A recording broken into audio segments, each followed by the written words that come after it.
सभी लोग शांत हो जाएं।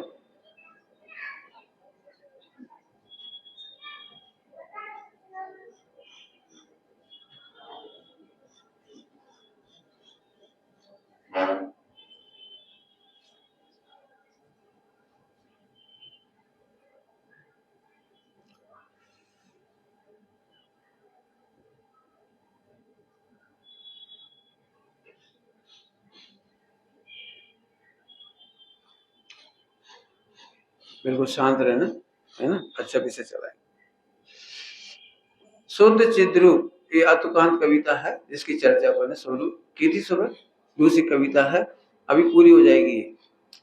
अनादि निधन सत्स्वरूप, अनादि निधन सत्स्वरूप, आत्मा कैसा है? अनादि निधन सत्स्वरूप, सत्स्वरूप की चर्चा करेंगे। अनादि निधन है, अनादि निधन समझते हैं, कभी मरता नहीं और कभी जन्मता नहीं, अनादि। और इसको तोड़ के बोलते तो अनिधन, अनिधन मतलब मरता ही नहीं कभी। मैं और आप आत्मा हैं। एक बहुत अच्छी बात कह रहा हूं, सब सुनना ध्यान से। कभी कितनी भी विपदा आ जाए, कितने भी कष्ट आ जाए, कितनी भी पीड़ा हो जाए, सारा जगत तुम्हारा साथ छोड़ दे, आत्महत्या इसलिए मत करो कि थोड़े से दिन का जीवन नहीं है, अनंत काल का जीवन है। क्या बोला? अनंत काल का जीवन है। थोड़े से दिन की बात हो तो मर जाओ लेकिन मरने से काम नहीं चलेगा। हाँ, समझ गए? अनादि अनिधन, अनंत काल की बात है। 2-5 साल कष्ट भोगना पड़े, 10-25 साल कष्ट भोगना पड़े तो प्रेम से भोगो, नरक का तो कष्ट नहीं भोगना पड़ेगा। नरक में मिनिमम 10,000 ईयर्स। नरक में कितना समय? 10 मिनिमम। बोल बेटे। हाँ, 10,000 समझते हो यहाँ तो 150 साल का जीवन, वहां तो 10,000, 10,000 वर्ष मिनिमम, मैक्सिमम तो 33 सागर। कौन भोगेगा? कितने भी संकट आ जाए, नो कंप्लेंट। नो कंप्लेंट से एक फायदा होता है, मुझे तो सेट है, एक ही बहुत है ना। हवा रही है भाई ठीक से? बस कोई बात नहीं, बस अब ध्यान से सुनना, जो कुछ जिसको आवाज आ रही ठीक है सुनो। हाँ बस, आ रही है आवाज सब? क्या बोलते बोलते रुके? हाँ बस, हाँ 10,000 बस। हाँ देखिए, नया बंद करने की स्टाइल है कंप्लेंट। क्या बोला? नया कर्म बंद करने की स्टाइल है कंप्लेंट। कंप्लेंट करने पर भी, रोने गाने पर भी कर्म का उदय नहीं बदल जाता। चीखने पर, चिल्लाने पर, रोने पर, गिड़गिड़ाने पर कोई कर्म का उदय बदल नहीं जाता। देखा होगा आपने। आपने देखा है बहुत परेशान हो जाता है, अपना सिर फोड़ लेती है, तो सिर फोड़ने से सिर दर्द और चालू हो जाता है वो प्रॉब्लम वही रहती है, वो प्रॉब्लम नहीं सुधरती, लेकिन सिर दर्द और चालू हो गया। कपड़े फाड़ दिए, तो कपड़े फाड़ देने से उस समय तो मजा आता है 2 सेकंड, फिर हमेशा ही तकलीफ रहती है, जिंदगी भर याद रहता है मैंने कपड़ा फाड़ा था मैंने कपड़ा फाड़ा था। और फिर वो सारी जिंदगी तुम्हें उसका कटाक्ष सुनने को मिलता है, इसने गुस्से में कपड़ा फाड़ दिया था, इसने गुस्से में कपड़ा फाड़ दिया था। तेरी शादी भी हो जाएगी तो लाड़ी के सामने सुनाएंगे बहुत गुस्सा है। एक बार, अरे तो एक बार गया ना, एक बार। थोड़े में बहुत कह रहा हूं, नो कंप्लेंट कर्म संबर करने का बहुत अच्छा तरीका है। विश्व में किसी को दोष मत दो। अज्ञानता में दोष मेरा ही था, उदय आकर साफ हो रहा है, बढ़िया है। उदय आकर साफ हो रहा है, बढ़िया है। कल हमने पकोड़े खा लिए थे और आज थोड़ी गैस बन रही है, बढ़िया है। गैस बन रही तो बढ़िया है। यदि गैस नहीं बनती तो तुम इसे भी डबल खा जाती। यदि आज रात बार तुम्हें वहां नहीं जाना पड़ता ना, नंबर 2 पेट साफ करने के लिए, तो अगली बार तुम और ज्यादा खाते। अब आपको जिंदगी भर याद रहेगा, ज्यादा खाओगे बार बार जाओगे बच के रहना है, थोड़ा खाओ। समझ में आया? कहने का आशा ये है कि जो होता है वो अच्छे के लिए होता है। कंप्लेन क्यों कर रहे हो? मेरे पास बहुत सारे केस आते हैं, पंडित जी हैरान करती है पत्नी या हैरान करता है पति। जब मैं एक बात बोलूं तो दूसरा भर लिया करो खाली सा। जब मैं पति बोलूं तो पत्नी, सास कहूं तो बहू, बहू कहूं तो सास, बेटा कहूं तो बाप, बाप कहूं तो बेटा, बस भर लेना चाहिए खाली स्थान अपने आप। तो अभी समझो, तो कंप्लेंट आती है, मुझे बहुत हैरान करता है। तो मैं अपना उत्तर नहीं दे रहा हूँ, पंडित साहब को उत्तर दे रहा हूँ। पंडित साहब बोले तू संसार में दुखी है इसका अचंभा नहीं है, फिर भी अचंभा इस बात का है कि तू निकलना नहीं चाहता। संसार में दुखी है इसमें तो कोई अचंभा ही नहीं है। क्या लिखा है? जो संसार विषय सुख हो तो तीर्थंकर क्यों त्याग दे, काय को जाते हो? समझ में आया? थोड़े ऐसे बेटे बच्चे को दिखाई दे। हाँ, आप ठीक समझ में आ रहा है? फिर से इसका मतलब घर में सुखी नहीं होता, ये तो कोई अचंभा है ही नहीं, फिर भी तू वहीं सेटिंग कर रहा है। पंडित जी बस क्या बताऊं, मेरा पुण्य का उदय इतना अच्छा है, 99% सब बढ़िया है, बस बस बस, हर आदमी के पास बस। देखा कभी तेरी मम्मी तारीफ करती होगी, बहुत अच्छा है बस, है? नहीं ऐसा कंप्लेंट बस। मेरे पति देव तो बहुत बढ़िया बस। बस की समस्या है, कार की समस्या किसी को नहीं। अरे प्रभु, यदि दुख ना होता तो वैराग का निमित्त कौन को मिलता? आप पढ़ के देखो पुराण, पुराण पढ़ के देखो, सतियों ने, धर्मात्माओं ने, पुराण पुरुषों ने कंप्लेंट नहीं की। सासू अंजना की रो रही थी, जब मालूम पड़ गया ना पवन कुमार का सब मालूम पड़ा तो रो रही थी। अरे मेरे घर आंगन में पहला मेरा पोता खेलता, मैं उसका उत्सव करती, तद्भव मोक्षगामी हनुमान का जन्म मेरे सामने होता, मैं उसे गोद में खिलाती, उसका जन्मोत्सव करती। तद्भव मोक्षगामी का उत्सव नहीं हुआ, दुख था उसे। वो अंजना के सामने रो रही थी, क्षमा कर दो मुझे। और वो बोली माता जी आपका कोई दोष नहीं। 3 दिन तक चंदन वाला को वहां अंडरग्राउंड क्या बुलाता है वो, तलघर में पैक बंद कर दिया उसको। 3 दिन बाद सेठानी रो रही है, तेरी जैसी धर्मात्मा, तेरी वजह से आज मेरा घर पवित्र हुआ, महावीर भगवान का आहार हो गया। ओहो, नगर में, विश्व में, और एक कदम आगे चलो, पुराणों में मेरा प्रसिद्धि हो गई। यदि वो चंदन वाला नहीं होती तो सेठ और सेठानी को कौन पूछता है, कोई जानता तक नहीं ग्रंथों में। तो वो तो बेचारी बड़ी रो रही थी, और वो बोली माता जी आपका कोई दोष नहीं, यदि आपने ये सब नहीं किया होता तो महावीर भगवान का आहार में निमित्त नहीं बनता। धर्मात्माओं की पहचान है, विपरीत परिस्थितियों में भी वे दोष नहीं निकालते, गुण निकाल देते। हाँ भाई, तुम्हें से कोई धर्मात्मा है? लिख लो अपने नाम के सामने धर्मात्मा, पहले लिखो धर्मात्मा। हाँ, अब धर्मात्मा का कर्तव्य क्या है? व्हाट इज ड्यूटी ऑफ धर्मात्मा? हाँ बोल भैया, माहिश बोल। किसी का दोष नहीं देखना। पढ़ लेना। अब तो 7 दिन तक उपसर हुए, पार्श्वनाथ भगवान ने कंप्लेंट नहीं की, दोष नहीं देखा। मैंने तो जब पुराण पढ़ा, महापुराण 24 तीर्थंकर का पुराण पढ़ा, तो जैसे उपसर्ग का वर्णन आया वहां ब्रैकेट में बहुत सुंदर बात लिखी, मुझे बहुत छू गई वो बात, छू गई बिल्कुल एकदम। लेखक को पता था कि लोग अब यहाँ पर पार्श्वनाथ के भगवान के प्रति तो भक्ति करेंगे और कमठ के प्रति हाय हाय अरे ऐसे करेंगे, है ना? क्यों? यदि तुम्हें पिक्चर दिखाई जाए कमठ कैसे बोल रहा है और क्या पत्थर पटक रहा है, तो तुमको कैसा लगेगा कमठ, है ना? तो उनको चिंता थी, तो उन्होंने ब्रैकेट में बहुत बढ़िया बात लिखी, मजेदार बात।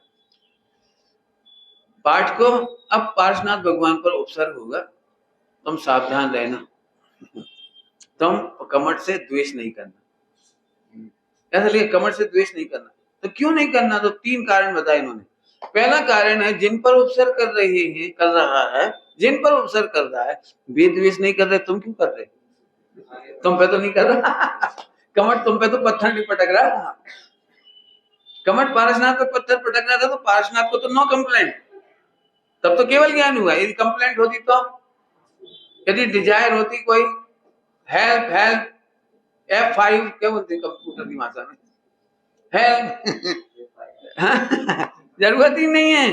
कोई इंद्र आके मुझे बचा के देखे, 5 दिन हो गए, 7 दिन हो गए, नहीं नहीं कोई कंप्लेंट नहीं, नो डिजायर, कोई हेल्प करने आए ये भी नहीं। दूसरी बात, जो अभी उपसर्ग कर रहा है वो अभी इन्हीं के समोसरण में सम्यक दर्शन ले लेगा। वो तो सम्यक दृष्टि होगा स्वर्ग में, अभी स्वर्ग में है वो कमट का जीव, आप चाहो तो मिल सकते हो जाके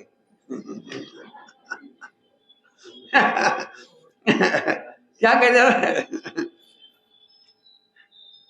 उसको तो कुछ हुआ नहीं, वो तो सम्यक दृष्टि हो गया, वो तो अपना प्रायश्चित कर लिया, उसको जो करना था सम्यक दर्शन ले लिया। तो तुम क्यों दुखी होते हो उसको देखकर? आया समझ में आया? और तुम उसको द्वेष करके अपने कर्म बंध को नहीं बढ़ाना, बल्कि ये शिक्षा लेना। हाँ बोलो, अब तुम बोल सकते हो, क्या शिक्षा लेना? जग के दुख की तो परवाह नहीं है। हाँ अच्छी भाषा में बोलो, नो कंप्लेंट। सबसे बड़ा साधक की परिभाषा बोलू, सबसे बड़ा साधक, सबसे बड़ा साधक करोड़ उपवास करता है ये नहीं, व्रत करता है ये नहीं, करोड़ तीर्थ यात्रा करता है ये नहीं, करोड़ मंदिर बनाता ये नहीं, सबसे बड़ा साधक। हाँ बोल भाई लक्षण, कौन बोलेगा? कोई कंप्लेंट नहीं। बहुत बड़ी बात है, बहुत तत्व ज्ञान की साधना होगी तब वो कहेगा किसी का दोष नहीं। आप पढ़ना चाहें तो मैं आपको बहुत सारी पुस्तकें सजेस्ट कर सकता हूँ, बहुत सारी पुस्तकें, वैसे तो पूरे पुराने ही हैं, लेकिन रूपवती किरण ने एक बहुत अच्छा लिखा है, जैन धर्म की कहानियां भाग 17,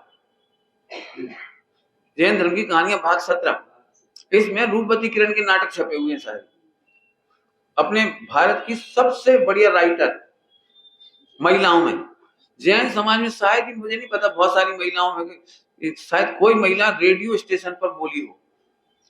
इनके बहुत कार्यक्रम रेडियो स्टेशन पर हुए उस जमाने में, आज से 50-60 साल पहले, 70 साल पहले। और दी बेस्ट राइटर रूपवती किरण, तो 17वें भाग में पढ़ के देखना, क्या गजब है, किसी को किसी का दोष दिखाई नहीं दे रहा। तो साधना का लक्षण क्या बन गया? किसी का दोष। एक बीरेन बीरेन जैन हुए, बीरेन जैन बहुत बड़े उपन्यासकार, अपने जैन समाज के बीरेन जैन एक उपन्यासकार, उन्होंने एक मुक्ति दूत लिखी है पुस्तक, वो अंजना के जीवन चरित्र पर आधारित है। अंजना के जीवन चरित्र एक उपन्यास है, बहुत बढ़िया। उसमें इतनी प्यारी पंक्ति लिखी है, इतनी प्यारी पंक्ति लिखी है कि अंजना ससुराल से निकाल दी गई और वो पीहर में आई, तो जब तक घर वालों को सूचना नहीं मिले वो पीहर सीधे नहीं जाती, तो जंगल में रुक गई, तालाब के किनारे, नदी के किनारे, और अपनी वो सहेली जो उसकी बसंत माला या बसंत तिलका जो भी थी, उसको भिजवाया घर खबर करने के लिए कि आपकी अंजना आई है, ठीक है, खबर पहुंच जाए। अभी मुझे इससे आगे आपको पता है इसलिए वो नहीं सुना रहा हूँ कि क्या हुआ इधर, इधर क्या हुआ वो सुनने लायक। वो नदी के किनारे शाम का टाइम था, बैठ गई सामायिक करने के लिए, नदी के किनारे सामायिक करने बैठ गई, और एक ही भावना भा रही थी, हे प्रभु मुझे इतनी सामर्थ्य दो कि किसी के दोष देने की सामर्थ्य ना रहे क्या लिखा था? मुझे इतनी सामर्थ्य दो कि किसी को दोष देने की सामर्थ्य ना रहे। वे पंक्ति ने ऐसे दिल जीतने जैसी लाइन है। आइए तब क्या हुआ? अनादि निधन सत्स्वरूप, सत्स्वरूप, सत्स्वरूप। अब सत को समझो थोड़ा। सत्स्वरूप के ऊपर 5-6 घंटे का प्रवचन है, ज्यादा भी हो सकता है, कोई बड़ी चीज नहीं है, यदि मैं बहुत बारीकी से समझाऊं तो। फिर भी 2 मिनट थोड़ा सा इशारा करूंगा इस सत्स्वरूप का, यदि आपको सुनना हो तो जैन सिद्धांत प्रवेशिका में अस्तित्व गुण का प्रवचन सुनना, वहां मैंने इसका बहुत विस्तार किया, बहुत ही विस्तार किया है, लेकिन यहाँ पर इतने कहूंगा, सत्स्वरूप अर्थात अर्थात अर्थात तेरी सत्ता किसी से मिटती नहीं है। तू कर्मों की कंप्लेंट क्यों करता है? कर्म तेरी सत्ता नहीं मिटा सकते। अभी थोड़ी देर पहले मैंने क्या बोला था? कंप्लेंट नहीं करता, यही बोला ना, कंप्लेंट नहीं करता। क्यों? कि कर्मों में दम नहीं है जो मेरी सत्ता को छू सके। लोक में क्या बोलते हैं, बाल बांका नहीं कर सकता, दम हो तो हाथ लगा के बता। ये मर्द लोग होते ना कॉलेज में, दम हो तो हाथ लगा के बता, तो मैंने लगा दिया। अरे ये नहीं, अब समझ गया ना, ये नहीं, तेरे में दम हो तो कुछ करके बता। अरे कर्मों की दम नहीं है जो मेरी सत्ता को चैलेंज कर सके, इसलिए मुझे कर्मों की नो कंप्लेंट। साहब भाव कर्म की कंप्लेंट, मेरे परिणाम बिगड़ रहे, मेरे परिणाम बिगड़ रहे, मेरे भाव क्यों बिगड़ रहे, हे भगवान, हे भगवान, हे चुप। सुनोगे बहुत बढ़िया उत्तर। रोने के लिए भी बहुत कुछ है भाव कर्म में, विकारों में, मोह राग देश में, रोने के लिए भी बहुत है, रुलाने के लिए भी बहुत है, लेकिन मेरा उत्तर सुनो, नो कंप्लेंट। हे मोह राग देश, तुझे जब तक होना है हो। क्या बोल रहा हूं मैं, ये नहीं कह रहा हूं मत हो, मैं भगवान हूं और एक समय के भिखारी पर्याय के सामने दीन नहीं होऊंगा, मत हो, ए मत हो, ए मोह मत हो, प्लीज राग, ए प्लीज राग, आप मुझे छोड़ दे। मोह राग देश की कृपा से भगवान बनूंगा या अपनी कृपा से? अपनी भी कृपा कहा है, अपनी प्रभुता, अपनी प्रभुता से भगवान बनेंगे, इसलिए मोह राग देश की भी कंप्लेंट नहीं। मोह राग देश, ध्यान से सुनना, बहुत गजब बात है। अभी तक आपने यही सुना हो, मोह ना हो, राग ना हो, द्वेष ना हो, दीनता की बात सुनी, मैं दीनता की बात नहीं कर रहा हूं। हे मोह राग देश, तुझे होना हो तो हो, मुझे मालूम है तू जिंदा नहीं रहेगा। मुझे मालूम है तू मुझे रखना नहीं पाएगा, मुझे मालूम है तू मेरा कुछ नहीं कर पाएगा। क्यों नहीं कर पाएगा? जैसे आत्मा की सत्ता की खबर है, उसका अनंतानुबंधी मोह तो वही मर गया जी, मर गया। मैं थोड़ा खराब भाषा में समझा, जल्दी समझ में आ जाएगा आपको। खराब भाषा में, अच्छी भाषा में तो आपको समझा नहीं सकता। समझाऊं? बोलो जल्दी, नींद नहीं आ रही? बोल। बहुत बढ़िया, जब इतना छोटा बच्चा सुन रहा तो बढ़िया, आप सब सुनिए, बहुत बढ़िया, अच्छा जोरदार जीव है। सुनना बेटे, देखो मिथ्या दृष्टि कहता है भगवान एक ही शादी से परेशान है, और छायिक सम्यक दृष्टि कहती है 96,000 आया। नहीं समझेंगे? मिथ्या दृष्टि कहता है भगवान जन्म में शादी ना हो, अनंत काल में शादी ना हो, हे भगवान इस वक्त में बहुत भुगत लिया, बहुत भुगत लिया, अब ना भुगतूंगा। और वो कहता है दामा तो 96,000 है, 96,000 आकर के भी मेरी सत्ता का, तो मैं तो जना से लड़ाई झगड़े बुरा लगता है, थोड़ा बहुत ही हो जाता है चिक चिक थोड़ी। तुम लोग इतने कमजोर हो, बहुत सॉफ्ट बॉडी के, इतने कमजोर हो, जना लड़ाई होगी कितनी कसाई की, क्या खाक कसाई की, मुझे तो आज तक कोई कसाई दिखाई नहीं। रियल कह रहा हूँ, रियल हो रियल। अरे कसाई लड़ाई तो ऐसी होती, सड़क पे आ गई भरत बाहुबली की, अपन तो घर के अंदर ही थोड़ा थोड़ा करते हैं, और फिर बाद में पश्चाताप करते, हाय हाय कितना गुस्सा, कितना क्रोध, अपन तो इतना धर्म कर दे, कितना क्रोध। मैंने पहले कहा खराब भाषा हो। अरे सुन, 60,000 वर्ष का युद्ध करते हैं, क्यों? कोई चक्रवर्ती बनता हुआ तो पहले रोता होगा, हाय हाय कहां से चक्रवर्ती पल्ले पड़ गया, अब भटकते फिरो, चक्र चलाते फिरो, युद्ध जीतते फिरो, अरे भाई भाई से बैर करते फिरो, रोने गाने का काम नहीं हो। तुम में से किसी को कच्चा बैराग हो तो सगाई शादी होगी तो बार बार पछताएगा, कहाँ फंस गए, ये कर्म का होता है, तूने मुझे फंसा दिया, मैं 20 साल से सोच रहा हूँ शादी नहीं करूंगा, लेकिन आज फंस ही गया। तुम रो रो के करोगे। जैन शासन में रोने का कोई काम नहीं है। नेमिनाथ भगवान की बारात अच्छे से जा रही थी, पता है? अच्छे से पहले थे सब, ऐसा नहीं लटका दो पुद्गल पे पुद्गल, समझ गए? पुद्गल पे पुद्गल नहीं लटकाया था, मेकअप होता ना मेकअप, तुम्हें ऐसे नहीं उदासीन होकर बैठ जा, बांध दो चाहिए से बांध दे, ऐसे नहीं, ठीक से बांध, समझ गए? ठीक से पहना, कपड़े बिल्कुल एकदम। अब तुम्हें सुन के ये लगे क्या कि तीर्थंकर, जब तक राग है तो है, और राग में दम नहीं जो मेरी सत्ता को चैलेंज कर दे। अब बुरी भाषा में समझाया मैंने, अच्छी भाषा में नहीं समझाया मैंने। तो सब पंडित जी कसाई करना चाहिए, करना नहीं चाहिए, होए तो डरना नहीं चाहिए। कुछ कह गया पता नहीं, समझ में आई कि नहीं? समझ में आया कुछ क्या कहा मैंने? कसाई करना नहीं चाहिए, इसमें कर्तव्य है, और होए तो व्यक्त होने देना चाहिए, होए तो व्यक्त होने देना चाहिए। मैं जानता हूं बहुत उधम मच सकता है इसके ऊपर, क्योंकि करना चाहिए बोल दिया ना, उपदेश शैली में कहते करना नहीं चाहिए। लेकिन मैं कह रहा हूं करना चाहिए, तुम्हारे हाथ में है क्या करना चाहिए? यदि है तो व्यक्त होगी नहीं होता। ये तो ऐसी बात हो गई, जो व्यक्ति कहता है क्रोध नहीं करना चाहिए, उसे मैं समझाता हूँ। ये तो ऐसी बात हो गई, पेट्रोल डालकर आग लगाए लेकिन शीतलता आनी चाहिए। क्या बोला मैंने? पेट्रोल डाल के आग लगाए और शीतलता आनी चाहिए, ऐसा हो सकता है? अरे पेट्रोल डाल के आग लगाए तो चीखेगा ही होता। लेकिन सुना, बहुत काम की बात सुनने जैसी है।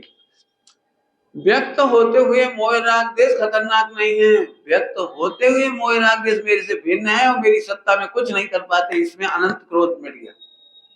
अनंतानुबंधी क्रोध मान माया लोग मिट गया। इसमें कोई थोड़ा बहुत सुधार नहीं हुआ, बहुत बड़ा सुधार हो गया। पता नहीं मैं बोल पाऊंगा कि नहीं बोल पाऊंगा, आप समझोगे कि नहीं समझोगे, लेकिन मैं बोल रहा हूँ। ऐसा कह करके मैं सावधानी देता हूँ। होती है क्या बोलते तुम्हारे जैसे केबिन को सिगरेट के ऊपर लिखा रहता है, हाँ डिस्क्लेमर लिखा रहता है, वैसे मैं बोल रहा हूँ। अब समझने की कोशिश करना, मैं जल्दी में हूँ इसलिए शॉर्ट में बोल रहा हूँ, उल्टा मत पकड़ना। मिथ्या दृष्टि की लेस्याएं शुक्ल होने पर भी अनंत बंद करती है और सम्यक दृष्टि की कृष्ण लेस्या होने पर भी बंद कम करती है। कर्णानियों की बात है, कर्णानियों की बात है, वो कर्णानियों की बात। सम्यक दृष्टि कृष्णलेश्या, कृष्णलेश्या सबसे खतरनाक मन वचन का है। कृष्णलेश्या माने मन वचन का है सबसे खतरनाक, और शुक्लेश्या माने सबसे शांत शांत शांत मन वचन का है। मिथ्या दृष्टि का मन वचन का है शांत और बंद अनंत, और सम्यक दृष्टि का 96,000 रानी और 60,000 वर्ष का युद्ध और लड़ाई मार काट धार धार धार धार, तो अभी उसे बंद अनंतानुबंधी करेंगे। अब ये थोड़ी पढ़ने सुनने में बुरा लगता नहीं, क्योंकि अपने को परिचय कहां से? लेस्याओं से। लेस्या भरे मन वचन काय का व्यवहार, लेकिन मन वचन काय से कुछ नहीं होता। अब जितने नए बच्चे बैठे इनको जरूर तकलीफ हो रही होगी। ये घर जाते से कहेंगे मम्मी पंडित जी ने कहा था क्रोध करो।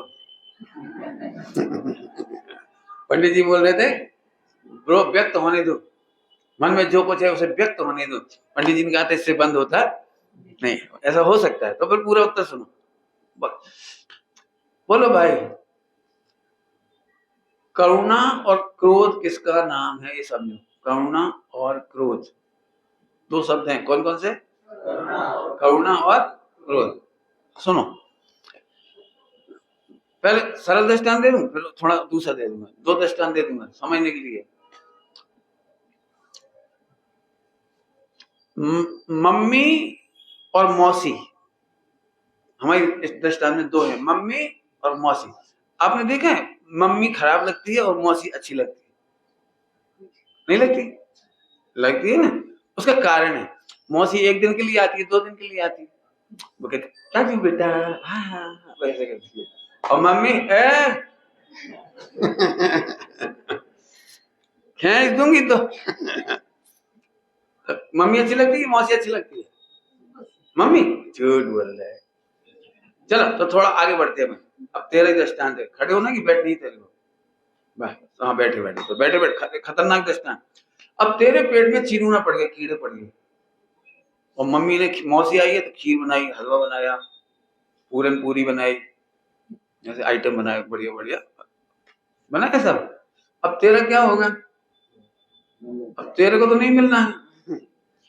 अब एक कहेगा mummy please for only test, और मम्मी ने पहले कहा ओ मौसी की तरफ देखना मत, जब खाएं तो और हम सब खाएंगे तो देखना ना, बिल्कुल नहीं। हाँ समझ गए, हड्डी पसली तोड़ देंगे, तो हाथ जमा के देंगे तेरे को।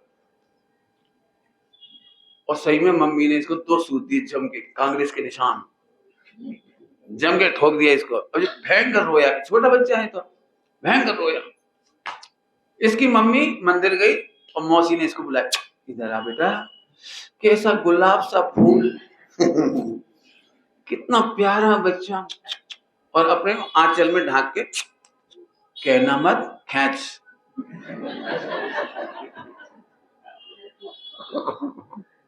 अब बोल भैया, तेरे को मम्मी अच्छी लग रही कि मौसी अच्छी लग रही? अब बोल। हाँ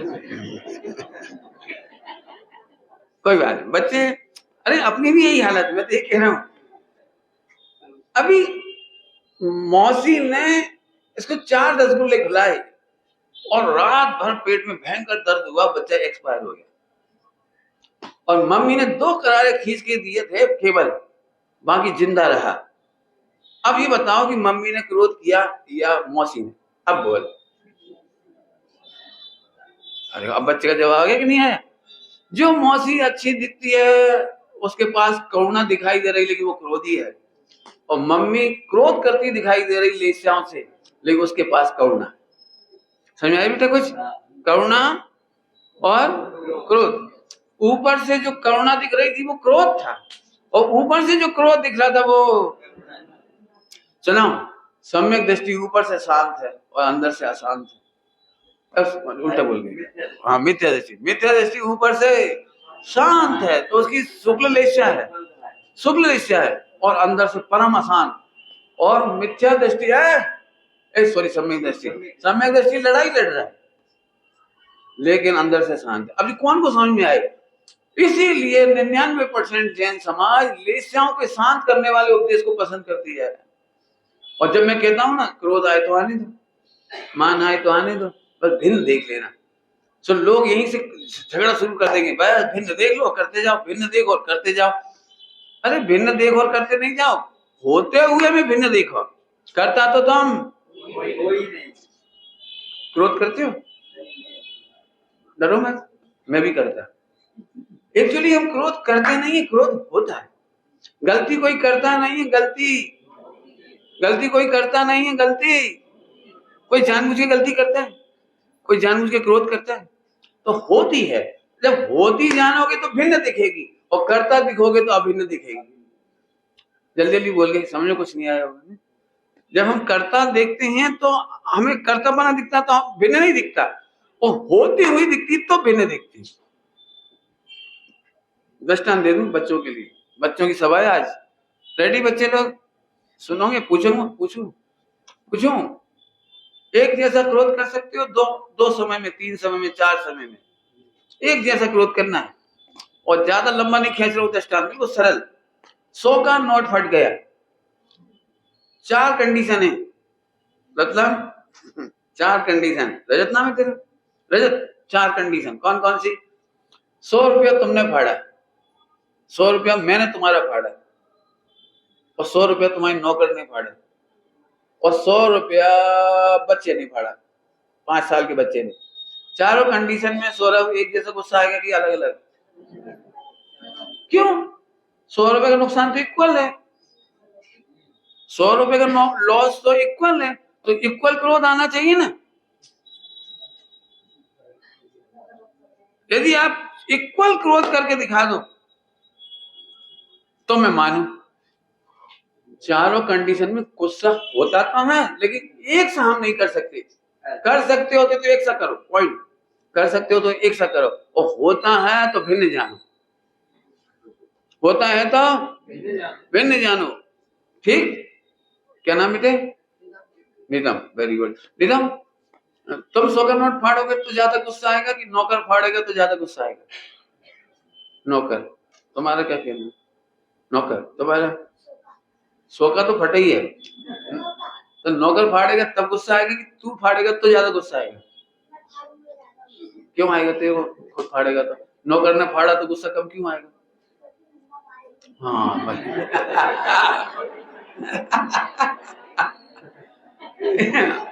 बिल्कुल ठीक है, उसने सही जवाब दिया, उसने बिल्कुल सही जवाब दिया, क्योंकि उसके एंगल से इतना ही होता है।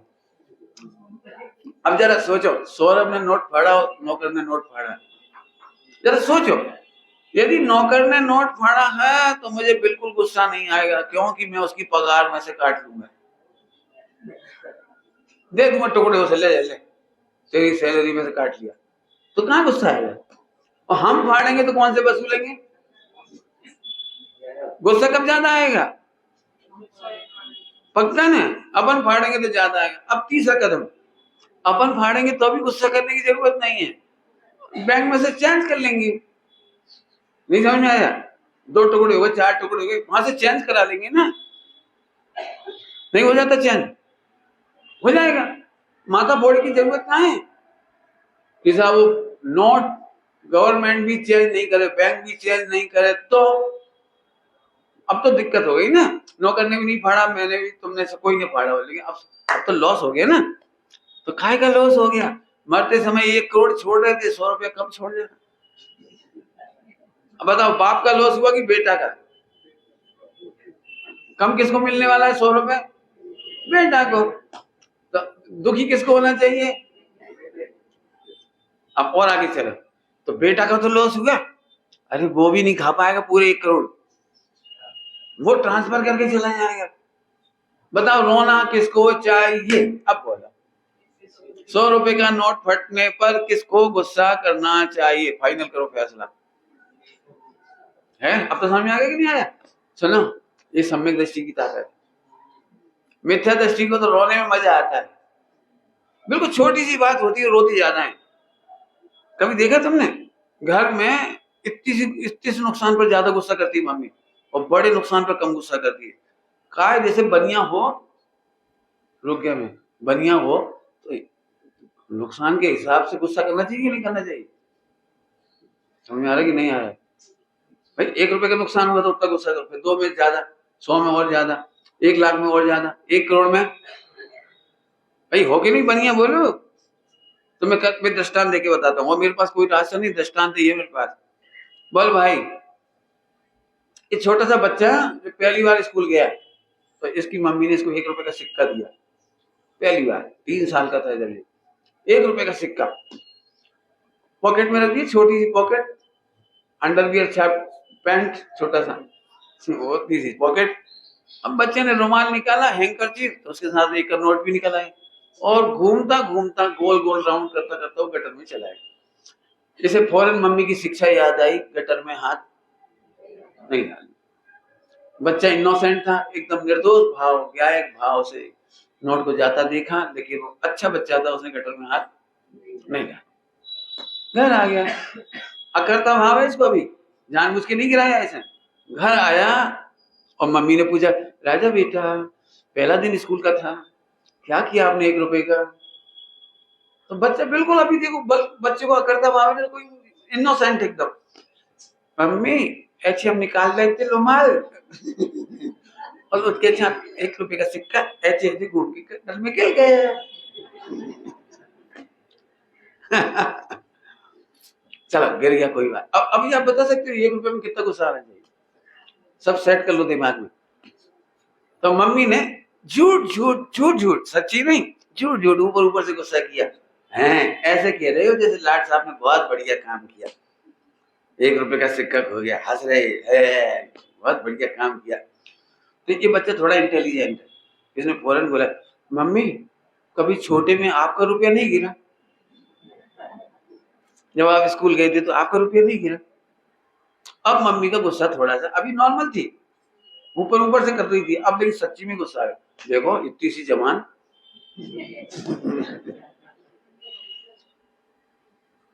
तो मम्मी ने अभी भी झूठा झूठा बोला, पढ़ेंगे तो बहुत बोलता है, चिंटी के भी पर निकल आए।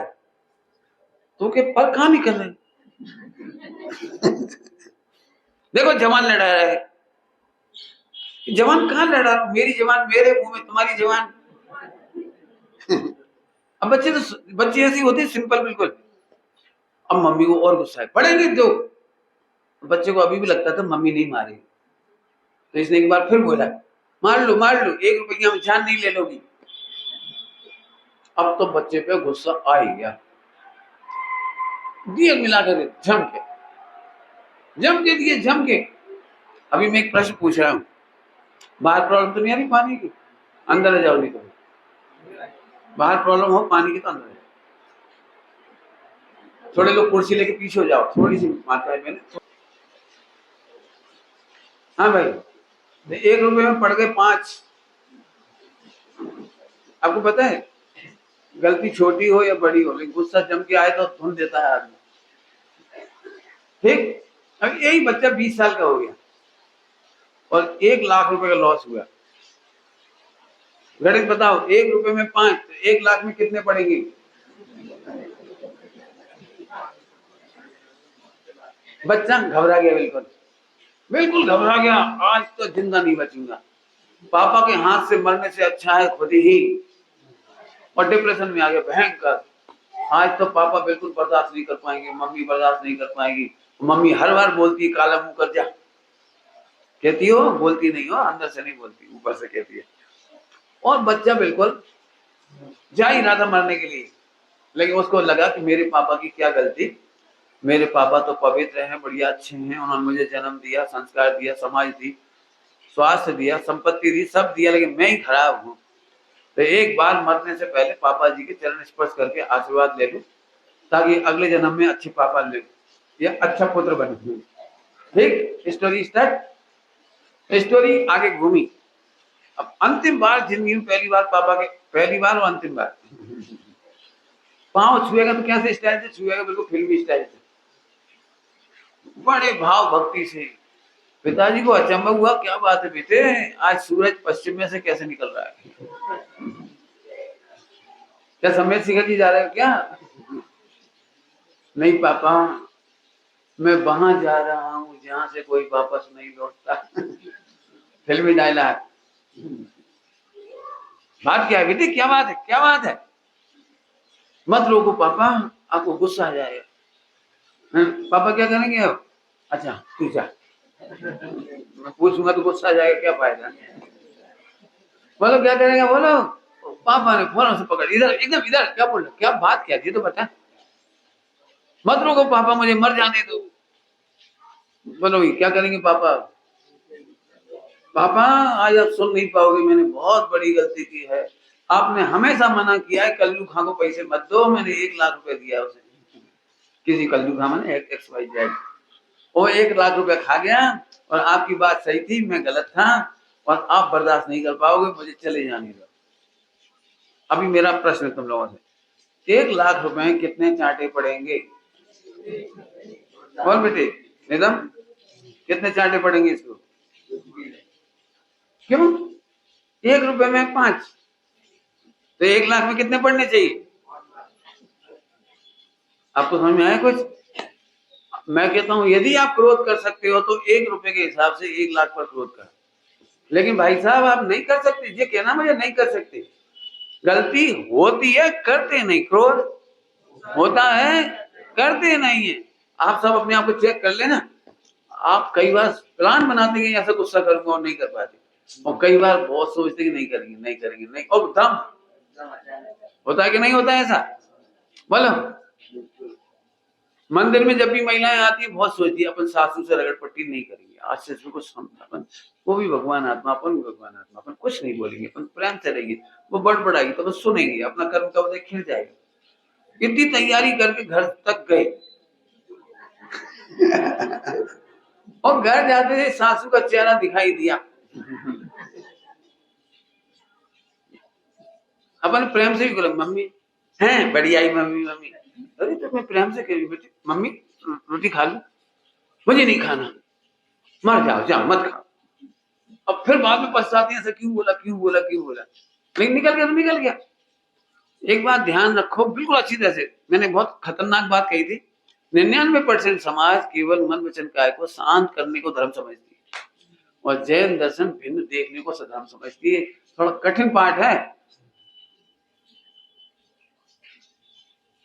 Nobody can stop and control क्रोध आदि परिणाम, क्रोध मान माया लोभ नहीं रोक सकते आप, और देख लेना चेक करके, तो भिन्न देखो ना, भिन्न देखो माने मैं करता नहीं हूँ, भिन्न देखना मतलब होता तो है लेकिन करता नहीं हूँ, गलती होती है लेकिन गलत, बच्चों से गलती होती है लेकिन मम्मी कभी उसे गलत नहीं कहती, ये तो कहती गलती हो गई लेकिन बच्चा गलत नहीं। समझ में आ रही बात? चलूं अब तो आगे। मैं ऐसी सत्ता वाला हूं जहां कर्मों ने मेरे को सत्ता को नाश नहीं किया, शरीर ने मेरी सत्ता का नाश नहीं किया, और अभी जो चर्चा चली थी मोह राग देश के भाव, कर्मों ने भी मेरी सत्ता का नाश नहीं किया, बराबर। अब बचा कौन कंप्लेंट के लिए, तुम बता दो तो हम उसका भी जवाब दे देंगे। द्रव्य कर्म, भाव कर्म, नौ कर्म, नौ कर्म की तो कोई सत्ता ही नहीं है कुछ, इस तरह मेरी सत्ता का कोई नाश नहीं कर सकता। तो कैसा हूं? अनादि निधन सत स्वरूप, समय ही नहीं अपितु जिस स्वभावी समय सार। इसकी चर्चा अपन ने कर ली। प्रति समय अनुभव में आता हुआ, ये भी कर ली चर्चा। प्रति समय अनुभव में आता हुआ, प्रतिभास रूप ज्ञेयों की हाँ, अब जो सुनो बहुत अच्छा। सम्यक दर्शन क्यों नहीं हो रहा? आत्मानुभव क्यों नहीं हो रहा? नंबर 1 ज्ञेयों की रुचि, नंबर 1। नंबर 2 पर्याय की दृष्टि, नंबर 3 वेदों की अटक के कारण अनुभव में नहीं आता। 3 हर्डल, 3 बाधा, 3 कारणों से आत्मा का अनुभव नहीं होता।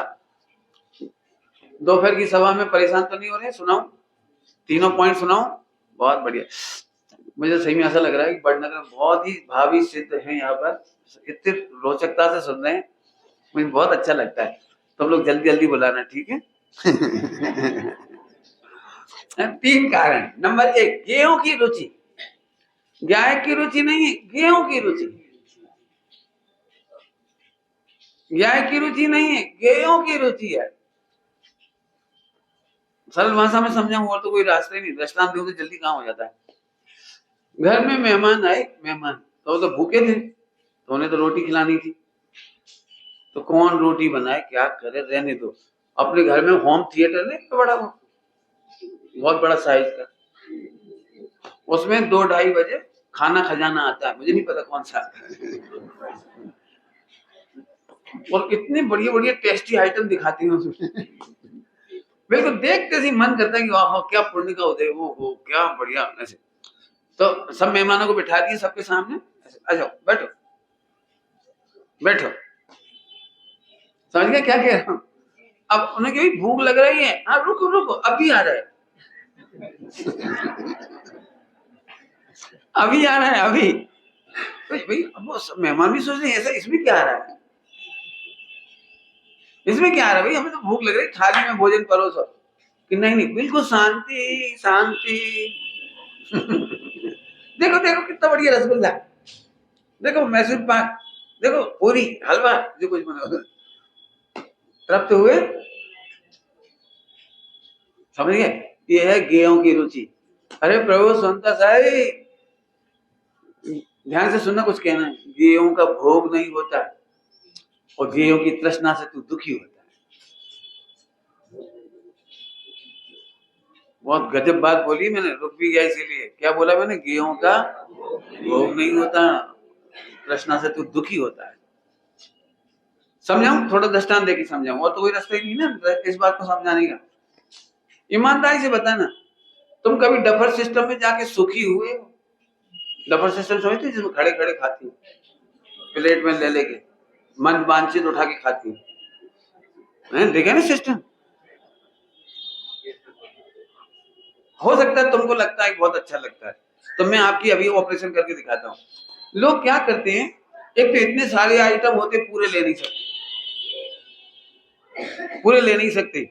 और अपन थोड़े से मैनर्स वाले होते हैं ना, मैनर्स वाले, तो जो सबसे पहले दिखता है छोला, 1 चम्मच ले ली, पूरी 2 पूरी ले ली, शक्कर पारे वो ले ली।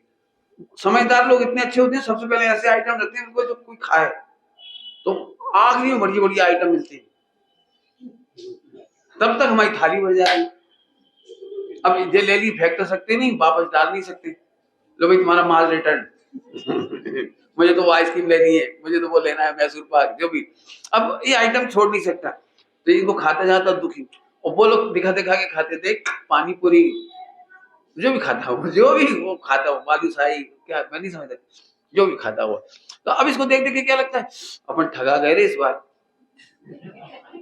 पूरी तो अपन ने कई बार खाई, पूरी भी खाई अपन ने, और रायता का खाया नहीं, फालतू रायता।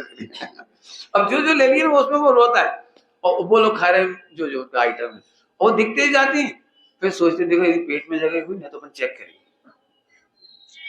अब वहां भी इतने आइटम हैं, 100% लोग दुखी होकर के लौटते हैं। ये दिखते तो हैं लेकिन भोग होता। दुखी कब होता है, खाने के बाद कि खाते समय? मैं बताता हूँ, खाते समय। आपने देखा कभी दुखी कैसे होते हैं? जो चीज पसंद है, इमरती, इमरती का पीस मुंह में रख लिया, तो कायदे से तो मजा आना चाहिए। इमरती के पीस मुंह में रख लिया और देख उतर रहे हैं, तुम क्या खा रहे हो? तो उसी समय ये तकलीफ होती है। अरे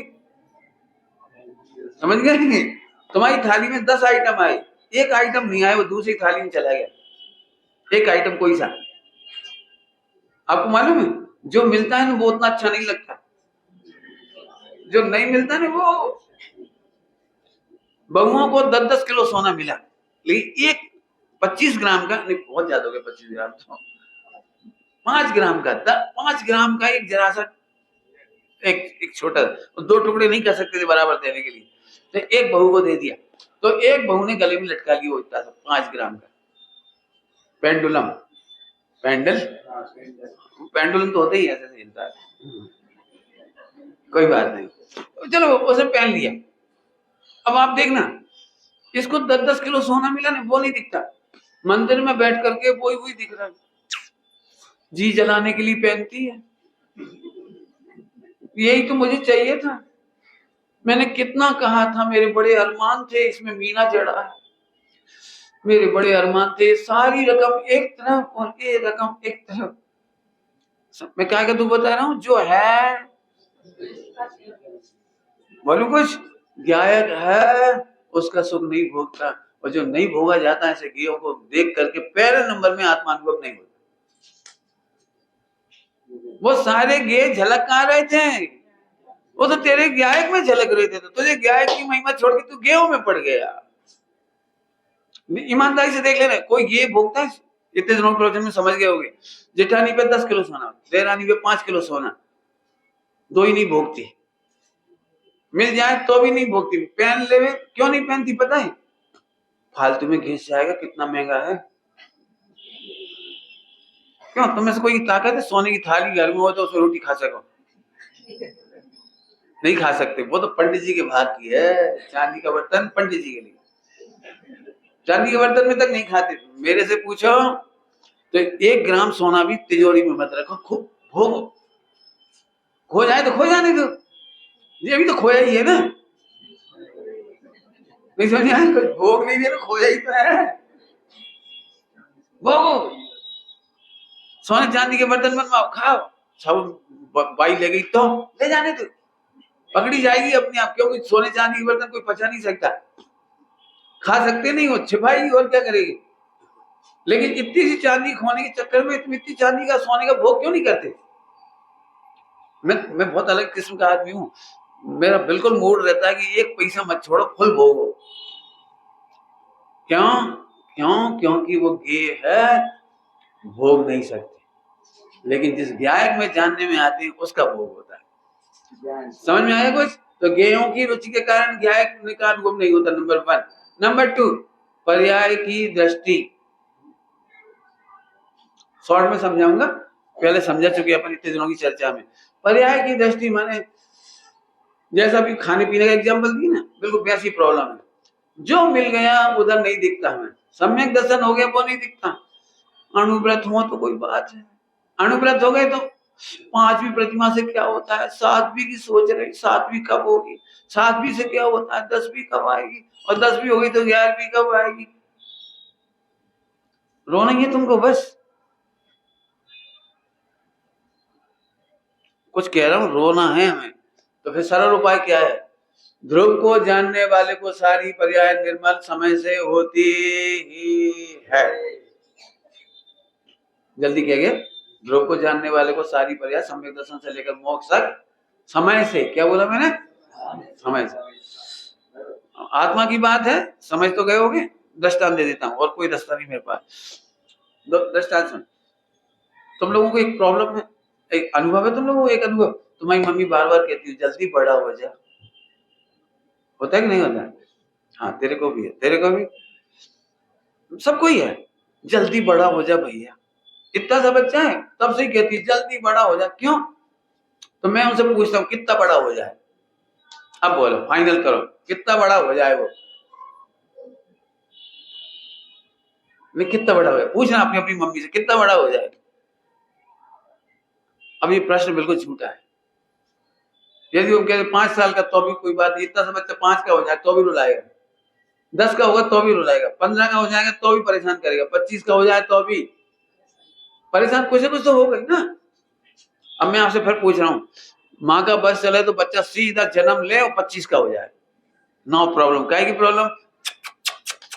चुप हो जा, चुप हो जा। 25 साल तक अब मैं पूछता हूँ, 5 साल का बच्चा कितने साल में होगा, और 10 साल का कितने साल में होगा, और 25 साल का समय से ही होगा ना। तो फिर तुम पर्याय की दृष्टि छोड़, जबरन दुखी होते हैं, जबरन जबरन। और सबको पता है इसे बड़ा करने की कोई विधि। मैं बच्चों से पूछ रहा हूँ, यदि तेरी मम्मी पहले ही दिन तुझे एक इंजेक्शन लगवा देती डॉक्टर से, तू 25 साल का हो जाता, तो खुश होता कि दुखी होता है? दुखी क्यों? इस बेचारे के 25 साल तो माइनस ही हो गए जिंदगी के। मैंने 25 साल, यदि 50 साल 100 साल की आयु लाया होगा तो 25 तो कटेंगे। और सबसे बड़ी बात है वो बच्चों का बचपना, चाइल्डहुड, वो जो मस्ती भरी दिन। शादी के बाद वो मस्ती थोड़ी होती बच्चों जैसी। बच्चों का बचपन ही चला जाए तो इस बात का उसे दुख होगा, वो हमेशा मम्मी से कंप्लेंट करेगा, तुमने मेरे साथ धोखा क्यों किया, तुमने मुझे जल्दी बड़ा क्यों किया। अब बिल्कुल एक भी पर्याय बदलने की कोशिश। गुणस्थान की चर्चा है ना, गुणस्थान विवेचिका, बहुत सुंदर चर्चा, उसमें एक बहुत सुंदर बात आई, प्रत्येक गुणस्थान सही समय से होता है और सही ही होता है। मैं इतनी चर्चा तो नहीं करूंगा अभी, आप पढ़ना उसमें से। चौथे गुणस्थान में कृष्णलेशा होती है, बढ़िया है, ऐसा लिखा है। कृष्णलेशा होती है, बढ़िया है। मोहिराजों को कृष्णलेशा नहीं है, ये बढ़िया है। पंचम गुणस्थान में कृष्णलेशा नहीं है, ये बढ़िया, ऐसा लिखा है उसमें। तो मैंने बहुत सोचा कि कृष्णलेशा तो खराब होती ना, मन वचन काय खराब होना, ये तो बहुत बुरी होती है, तो इसको अच्छा क्यों कह रहे? सुनोगे क्या बढ़िया उत्तर लिखा है, सुनोगे? दिगंबर मोहिराज पर कोई उपसर्ग करेगा तो वे तो उपसर्ग को आप उत्तर नहीं देंगे, नहीं देंगे। लेकिन एक चौथा गुणस्थान वाला आ जाएगा, तलवार लगे निपटा देंगे। अब जो निपटा देने का भाव कृष्णलेशा है, तलवार लेकर आगे देव गुरु धर्म की रक्षा करने के लिए, ये कृष्णलेशा का भाव है। बोलो, यदि हमारे घर में सभी लोग सीधे सच्चे हों तो क्या होगा? अपने घर में ऐसा भी चाहिए एक भैया, आपको पता है पहले बड़े बड़े जो परिवार होते हैं ना, 50-60 मेंबर, उनके सारे के सारी बहुएं सुरक्षित होती थी सड़कों पर, उनकी बिटियां सुरक्षित होती थी, सबको पता था कौन खानदान की है। अरे भैया, उनके ताऊजी रखते हैं, हाँ रखते हैं, निपटा देंगे बिल्कुल। मैंने आम पब्लिक डरती थी। क्या मतलब? छांव लेस्या वाले जीव होने चाहिए। चौथा गुणस्थान में छांव लेस्या लिखी है, जरूरत पड़ जाएगी बिल्कुल देव गुरु धर्म की रक्षा करने के लिए, देश की रक्षा करने के लिए आगे आ जाएंगे। तो पंडित जी पाप का बंद होगा कि नहीं? लेस्याओं से बंद नहीं होता, बंद होता है। हाँ बोल, कौन बोलेगा उत्तर? बढ़िया बढ़िया उत्तर, 3-4 बार बोलते हो इसलिए पूछ रहा हूँ। बंद क्यों होता है? भिन्न ना देखने से, करता देखने से बंद होता है, बाकी मन वचन काय के बिगड़ने से बंद। बहुत बड़ा रिलैक्स पॉइंट मिल गया अपने को। चलो आगे चलो, 2 बातें हो गई, कौन कौन सी? गेयों की रुचि, नंबर 2 पर्याय की दृष्टि, और तीसरी है भेदों में अटक। क्या लिखा है? भेदों में, भेदों की अटक के कारण। बहुत सरल है, कठिन नहीं, मैं इतनी समझाता हूं बस। भेदों की अटक के कारण, बहुत सरल एकदम। समझाना हो तो भेद है, और अनुभव करना हो तो भेद नहीं है। क्या बोला मैंने? समझाना हो तो भेद कर दे, और समझ में आ जाता है तो भेद करने की जरूरत नहीं है। अब जैनियों को समझाना है मुझे थोड़ी देर के लिए। आपने गुण भेद पढ़ लिया, पर्याय भेद पढ़ लिया, द्रगुण पर्याय का भेद पढ़ लिया, गुणस्थान का भेद पढ़ लिया, तो अब आपको क्या लगता है? मिसिंग मिसिंग, सावधान। ऐसे बैठ करके आहा आत्मा में अनंत गुण, आहा अनंत शक्तियां, ओहो द्रव्यत्व प्रव्यत्व, ओहो गजब है जीवत्व चिति सर्वज्ञत्व प्रभुत्व विभुत्व, आहा जो क्या करने लगे तो जी गड़बड़ हो गई। इसके लिए नहीं बताई थी ये शक्तियां, समझाने के लिए भेद था और अनुभव करने के लिए अभेद था। दृष्टांत दे देता हूं, 2 दृष्टांत देता हूं, 2 दृष्टांत एकदम समझ में आ जाए आपको। देखो, जब कार खरीदते हैं ना कार, तो हम भेदों के द्वारा समझते हैं। कलर, कौन सी कार का कलर कौन सा है, कौन सी कार का स्पेस कितना ज्यादा है, कौन सी कार का चेसिस अच्छा है, कौन सी कार का इंजन बढ़िया है, कौन सी कार का पहिया अच्छे है, कौन सी की सुविधाएं अच्छी हैं, ऐसे देखते कि नहीं देखते? बराबर है। जब तक खरीद नहीं लेते तब तक दिमाग में 10-5 कार घुमा करती हैं, कलर के एंगल से, कंपनी के एंगल से, सुविधाओं के एंगल से, वही घूमती रहती है। तब तक आपके चेहरे पर आनंद नहीं होता। लेकिन जब एक फाइनल एक कार खरीद लेते हैं, खरीद ली, अब अपन बैठ के ड्राइव कर रहे हैं। अब मैं आपसे पूछ रहा हूं, आपको आनंद किस बात का आता है? चलाते समय मस्ती आ रही है या ऐसे मजा आ रहा है, वाह वाह जेके टायर, ऐसे मजा आता है? अरे वाह इसका बैक मिरर कितना बढ़िया, अरे गजब, ऐसे आता है? वो क्या कहलाता है, स्टीयरिंग, इसका मजा आता है? सीट, वाह वाह, अरे वाह, ऐसे मजा आता है? आप समझ गए? कार चलाते समय भेदों का विकल्प। एक दृष्टांत पूरा हो गया। अभी दूसरा दृष्टांत। तुम्हारी कितनी आंखें बेटे? आंखें कितनी तुम्हारी? 2। नाक 1, छेद 2, ओंठ 2, हाथ 2, पैर 2, बाल, ठीक। अभी ये बताओ, तुमको जब अनुभूतियां होती, खाने की, पीने की, अच्छे की, बुरे की, दुखी की, सुखी, कोई सी भी अनुभूति होती है, उस समय तुमको क्या लगता है? आहा 2 फुट के हाथ, ऐसा ऐसा आनंद आता है।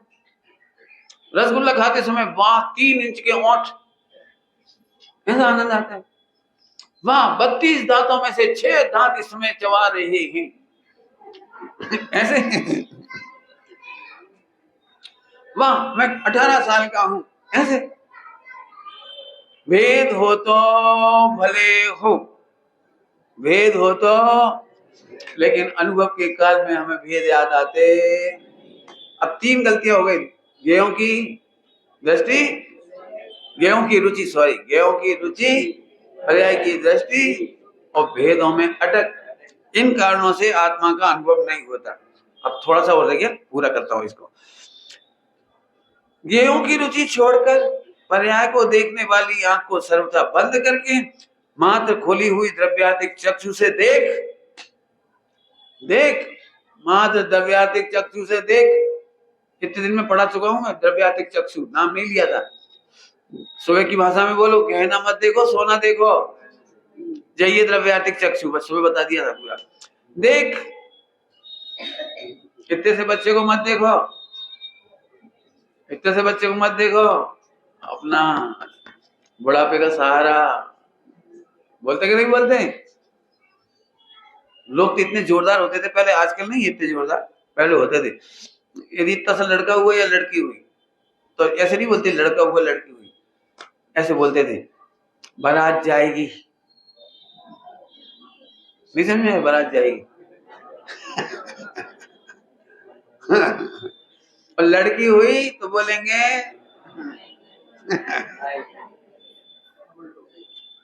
अरे पहले ऐसे बोलते थे, तो ऐसे नहीं बोलते लड़की हुई, ऐसे बोलते थे बारात आएगी। और लड़का हुआ तो ऐसे नहीं बोलते थे, ऐसे बोलते थे। तो ये कहने की स्टाइल है। ऐसे यहाँ पर कह रही, मात्र खोली हुई द्रव्यात्मिक चक्षु से देख, प्रतीति में आ जाएगा। क्या आ जाएगा? बस अंतिम बात, प्रतिभाषित होता हुआ ज्ञायक हो जाएगा, अनुभव रूप दिख जाएगा, आत्मा छूट जाएगा, नए पक्ष हो जाएगा, साक्षी भूत नए पक्षों का ज्ञाता मात्र, सर्वज्ञ प्रभु की भांति। कौन की तरह है? सर्वज्ञ प्रभु की भांति ज्ञानानंदमय कृत हो जाएगा। इसका फल आ गया। पूरी चर्चा हो गई। कुछ जल्दी भी पढ़ दी मैंने, एक एक शब्द हो रहा है तो बहुत समय लगता है, लेकिन मैंने समझा दिया सारा भाव। चलो चलते चलते एक अंतिम बात कहता हूँ आपको। एक तो इनकी स्वाध्याय करना, बहुत, ये समझ लो कि मैं आपको 1 लीटर दही खिलाऊं और 10 लीटर छाछ पिलाऊं और 100 ग्राम मक्खन दूं, 80 ग्राम घी दूं, ये 80 ग्राम घी है। सारे ग्रंथों का सार निकाल निकाल करके पंडित साहब ने इसमें लिखा है, और उनकी अंतिम रचनाएं आ गई, समझ लीजिए। पंडित साहब का इतना धैर्य था कि अभी तक किसी को नहीं मालूम उन्होंने कितना लिखा है। हजारों रचनाएं लिखी, हजारों रचना। मेरे हिसाब से तो मुझे ऐसा लगता है कि शायद ही कोई रात ऐसी बीती होगी जब 3 बजे रात को उठ करके वो ऐसा ना लिखते हो। बहुत कुछ लिखा उन्होंने, वर्षों तक तो छिपी रही ये चीजें, लेकिन तो अभय कुमार जी देवलाली वाले और विद्वानों के अनुरोध से उन्होंने कहा अब दिखाओ, तो उन्होंने संपादन करके पूजाएं वगैरह निकालना शुरू करी, तब से वो बाहर आना शुरू हुआ। आप लोग स्वाध्याय करो बेटे, सभी लोग स्वाध्याय करना। एक इतनी मस्ती का मार्ग है, कुछ अलग है। बस आज में कितने बच्चों को नहीं भी समझ में आया तो इतना समझ में आना चाहिए कि बात तो कुछ अजब गजब है। हमें एक विद्वान लोग बोलते थे हमारे समय में, समझ में आया तो बोला कि नहीं समझ में आया। कोई कहता था नहीं समझ में आया, तो बोले इतना तो समझ में आया कि समझने लायक है। समझ गए? इतना तो समझ में आया कि समझने लायक है। सब स्वाध्याय करें, खूब आप पाठशाला चलाएं, शिविर लगाएं, विद्वानों को आते रहते हैं आपके यहाँ।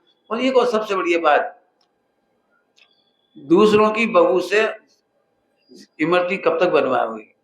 अपने घर की बहू लाके इमरती बनाओ। नहीं समझ में आया क्या कह रहे हैं? हर नगर में 2-5 शास्त्री होने ही चाहिए जो 10वीं के बाद जयपुर जाकर के पढ़ाई करें। मुझे तब बहुत दुख होता है जब तुम जैसे बच्चे मिलते हैं ना, बंबई दिल्ली में जगह जगह बच्चे मिलते हैं, पंडित जी जैन धर्म में कुछ नहीं, देखो वो कहां तक पहुंच गए, वे देखो अंग्रेजी में कितना प्रवचन चल रहे हैं उनके अंग्रेजी में हो गया, उनका फला हो गया, वो सब में फैल गए, बौद्ध लोग सब में फैल गए। आपको मालूम नहीं है, केवल गोयनका के आने के बाद से बौद्ध धर्म अभी इतना फैल रहा है, नहीं तो इसके पहले पूरा समाप्त प्राय हो गया था, केवल 1-2 सेंटर बचे थे, आज पूरे देश में फिर छा गया। क्यों? क्योंकि वहां डेवोटी होकर के पढ़ते हैं और इंग्लिश में प्रचार प्रसार करते हैं। मैं तो कहता हूं आप लोगों को लगता है हमारे जैन धर्म अमर रहे अमर रहे अमर रहे, कहने से तो अमर नहीं रहेगा। यदि हमारे इंग्लिश मीडियम के बच्चे और जैन धर्म पढ़ के शास्त्री हो जाएं, हम उनको फ्रांस में, जर्मनी में, इंग्लिश में भिजा दें और वे समझा सकें, तो पूरे विश्व में हमारा जैन धर्म भी फैल सकता है। फैल इसलिए नहीं रहा है कि हमारे टॉप क्वालिटी के जो बच्चे हैं वो अमेरिका चले जाते हैं, बढ़िया लर्नेड पर्सन जो टैलेंटेड होते हैं वो विदेशों में चले जाते हैं। हमें खुद अपने को जैन धर्म से पढ़ाने की कीमत नहीं आती, तो हमारा जैन धर्म चमकाएगा कौन, बताएगा कौन? हमें इस बात की चिंता है, देख लेना पूरे जैन समाज को कि जैन समाज सिकुड़ती जा रही है। रही सही कसर रह गई हमारे झगड़े, हमारे पंथ, हमारे संप्रदाय, हमारी बातचीतें, हमारे तरीके, हम खत्म ही होते जा रहे हैं। यदि आप चाहते हो कि भगवान बनने की वार्ताएं मंदिर मंदिर नहीं, गली गली गूंजे, देश देश में गूंजे, विदेश में गूंजे। मुझे आपको कहते हुए बहुत हर्ष हो रहा है, अब हमारे बच्चे इस समय विदेशों में पोस्ट हो रहे हैं, जयपुर से पढ़े हुए इंटरनेशनल यूनिवर्सिटियों में, अमेरिका में, कनाडा में 25-24 बेंच खोली, 24 तीर्थंकर के नाम से, 24 तीर्थंकर के नाम से 24 बेंच यूनिवर्सिटी में खुली है। वे हमसे कह रहे हैं आपके पास आज की तारीख में यदि 100 प्रोफेसर हो इंग्लिश मीडियम से, 200 हो पढ़ाने वाले इंग्लिश मीडियम और संस्कृत जानने वाले, तो आज की तारीख में उन्हें जॉब मिल जाएगी। हमारे पास बच्चे ही नहीं, हमारे पास गिनती के बच्चे हैं जो अभी पढ़ा रहे हैं वहां पर। अभी पिछले साल खनिया थाना का एक बच्चा लंदन गया हुआ है, एक हमें अपने बॉम्बे से जिनेश सेठ वो गया हुआ है। ये लोग काम कर रहे हैं, अभी इंटरनेशनल लेवल पर प्रवचन साहब की वो करेंगे, सारी की सारी संगोष्ठियां वगैरह, सेमिनार, और अपना जैन शासन और पूज्य गुरुदेव श्री का समझाने का जो तरीका था, दृष्टिकोण था, वो पहली बार विश्व लेवल पर आने वाला है। मैं चाहता हूं कोई बच्चा 10वीं 12वीं पास कर रहा हो तो वहां जाकर के इसकी तैयारी करे। बाकी जिम्मेदारी हमारी है, बिल्कुल फुल गारंटी है कि शास्त्री करने के बाद यदि 5 साल आप अच्छे से पढ़ाई करते हैं, पूरी गाइडेंस देंगे आपको कहां कहां से आपको कोर्स करना है और कहां से विदेश जाएंगे, वो जिम्मेदारी मेरी, नौकरी की जिम्मेदारी मेरी, लेकिन आपको दिल लगा के 5 साल पढ़ाई करनी है बस। आज की तारीख में 94% इंजीनियर बेरोजगार घूम रहे हैं। 94% कह रहा हूं, जाके देखो आप क्या हालत है। और की मैं नहीं कहने जा रहा हूँ, टाइम नहीं मेरे पास भी, आप पढ़ के देखना क्या बेरोजगारी की हालत है। लेकिन हमारा 100% शास्त्री को जॉब है। आप बता दो कोई अच्छा बढ़िया शास्त्री हो, जोरदार योग्यता वाला और नौकरी ना मिले तो मुझे बताओ, मैं आपको अभी लगवाता हूं उसके लिए। कुल मिलाकर मेरी ये प्रेरणा है कि हमारे घर आंगन में हमारे बच्चे होंगे तो हमारे मंदिरों में, ध्यान से सुनना, पिछले वर्षों में 2000 वर्षों में पतन तब तब हुआ है, संस्कृति तब तब बिगड़ी है, शिष्टाचार तब तब हावी हुआ है और क्रियाकांड तब तब हावी हुआ है जब जब स्वाध्याय नहीं हुई। इतिहास गवाह है, इसको पढ़ के देखो। और जब स्वाध्याय होती है तो हमारा जीवन भी निर्मल होता है और समाज भी सुसंस्कृत होती है और हमारे बच्चों के जीवन में वो सब नहीं होता जो आज देखने को मिल रहा है। यदि आपको लगता है कि हमारे बच्चों के आचरण ना बिगड़े तो मैं कहूंगा आप बिल्कुल वहां पढ़ाइए। इन बच्चों से नहीं बोलते हैं आपके सामने, मुझे पता है कि 10वीं 12वीं वाले बच्चे क्या करते हैं। आपको लग रहा है इंदौर में पढ़ रहा है, आपको लग रहा है बम्बई में पढ़ रहा है और वहां के कल्चर में वो चैटिंग कर रहा है, लड़कीबाजी कर रहा है, फ्रेंडशिप के जुगाड़ लगा रहा है, होटलबाजी कर रहा है, घूम फिर रहा है, जाने क्या क्या कर रहा है और नहीं कर पा रहा है तो दुखी हो रहा है। ऐसा है। यदि आप चाहते हो कि आपकी बच्चियां आदर्श श्राविका बने, आपके बेटे आदर्श श्रावक बने, तो मैं ये चाहूंगा कि आप पूरी कोशिश करिए कि अपने बच्चों को जयपुर स्मारक में पढ़ने के लिए पहुंचाएं। और यदि आप शास्त्री नहीं भी बनाना चाह रहे तो कोटा में उनकी अदर पढ़ाई की भी व्यवस्था है और भी हमारी संस्थाएं खुली हैं, अदर पढ़ाई की व्यवस्था है। आप अपने बच्चों को बहुत बड़ा उपकार करोगे उन्हें मोक्ष मार्ग में लगा करके। विचार करना, समय हो गया, अब कोई फॉर्मेलिटी नहीं करना, विदाई समारोह हो चुका है। अब पहले मुझे निकल जाने देना, बहने मत निकलना, सभी लोग मत निकलना, पहले मुझे निकलना दे। 15 मिनट 17 मिनट लेट हो गए पर, ठीक है। लो बेटे जिनवाणी। निज निधि निज में बताई